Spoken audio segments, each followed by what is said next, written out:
नमस्ते, मैं प्रभाकर चौरसिया आप लोगों के बीच में उपस्थित हो चुका हूं और आज बातें करने वाला हूं कि G20 जो दिल्ली के प्रगति मैदान में हो रहा था और उसमें देश विदेश से बहुत से हमारे गेस्ट आए थे और अंतर्राष्ट्रीय संबंध के बारे में आप जानना चाहे तो बहुत ही बेहतरीन तरीके से उनका जो अतिथि देवो भव से स्वागत किया गया। सनातन परंपरा के हिसाब से सनातन रीति रिवाजों को दिखाते हुए मोदी जी बहुत ही परफेक्ट तरीके से व्यवस्था किए थे और ये देख करके अच्छा लगता है।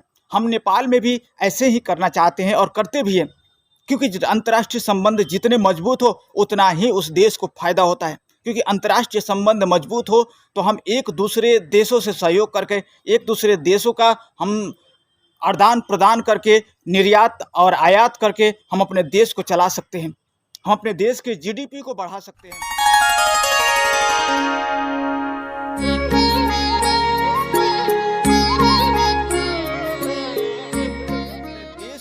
बहुत ऊंचाई तक पहुंचा सकते हैं। अगर अंतर्राष्ट्रीय संबंध अच्छे रहे तो हमारे अंदर जो हमारे देश में कमी है उस और दूसरे देश से लाया जा सकता है। हमारे देशों में जो उत्पादन हो रहा है उसे दूसरे देशों में बेचा जा सकता है। हमारे नेपाल में जैसे जल विद्युत आयोजना का मतलब बहुत ही प्रशस्त व्यवस्था है। हम चाहे तो अपने पड़ोसी देश से बेच सकते हैं, भारत से बेच सकते हैं, बांग्लादेश से बेच सकते हैं और ये प्रयास हो भी रहा है। तो हम चाहें तो अनेक देश, ये जो विश्व में हमारे कई देशों से अंतर्राष्ट्रीय संबंध है और होना भी चाहिए। जैसे कि आप देख सकते हैं कि अंतर्राष्ट्रीय संबंध होने के कारण ही कितना अच्छा ढंग से सब लोग आकर के हाथ मिला रहे हैं, सब लोग आकर के कुछ ना कुछ अपनी बातों को प्रस्तुत कर रहे हैं। इससे पूर्ण रूप से देश पर असर पड़ता है और आपका वैल्यू बढ़ता है।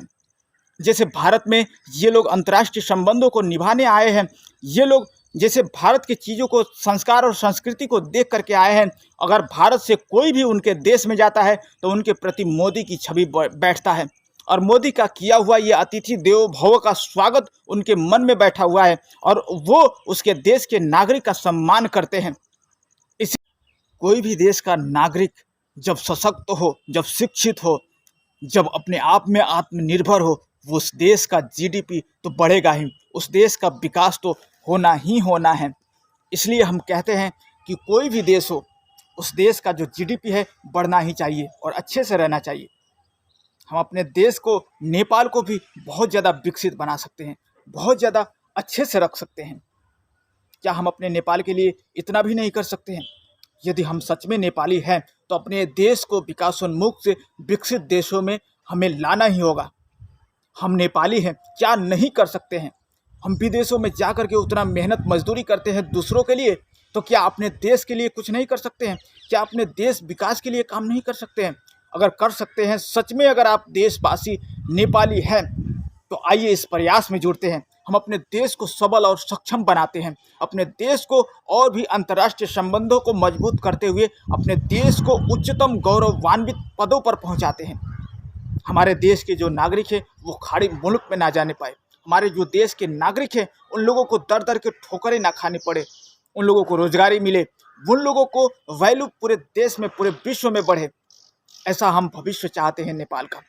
तो हम नेपाली हैं तो नेपाली होने का गर्व होना चाहिए और हम अपने विश्व में अपना एक अलग पहचान बनाए तो हैं, लेकिन उसको फिर से कायम रखने के लिए, पुनर्स्थापित करने के लिए हम लोगों को कुछ ना कुछ प्रयास हमेशा करते ही रहने चाहिए।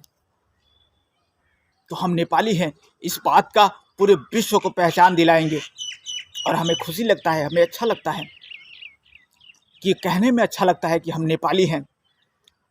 भारत और चीन के बीच में एक छोटा सा देश, और छोटा भी इतना छोटा नहीं है, 93 नंबर पर हमारा देश आता है। हमसे न जाने कितने देश हमसे छोटे हैं, लेकिन हमारे जो देश है समुद्र से जुड़ा नहीं है, लैंडलॉक्ड कंट्री है, जिस कारण से हमें समस्या होती है। कुछ चीज़ें हमें महंगाई सहने पड़ते हैं, लेकिन हम अगर संबंध मित्रता रखेंगे तो इन चीज़ों का हमें लगता है कि कोई समस्या नहीं आएगा।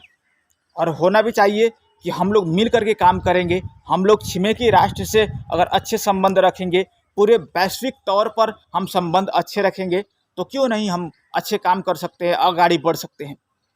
जैसे हमारे सार्क संगठन में हम जुड़े हैं, यूएन से जुड़े हैं, ऐसे ऐसे जो संगठन हैं वो लोग तो हमारी मदद करेंगे, वो लोग तो हमारे साथ में साथ मिला कर के चलेंगे तो हम अपने देश को बहुत ही मजबूत बना सकते हैं। और एक बात जो देखा जाता है कि आप लोग राजनीतिक तौर पर जो लोगों को बैठाते हैं, जो संसद भवन तक पहुंचाते हैं, राजनीतिक जगहों पर पहुंचाते हैं, वो लोग सच्चे नहीं होते हैं, जिस कारण से देश को बदनामी की ओर ढकेलते हैं और देश को गरीबी की ओर ढकेलते हैं। तो हम चाहते हैं कि इलेक्शन में भी आप सही लोगों का चुनाव करिए ताकि देश को मजबूत बना सके। धन्यवाद। नए हैं चैनल पर तो सब्सक्राइब जरूर कीजिए।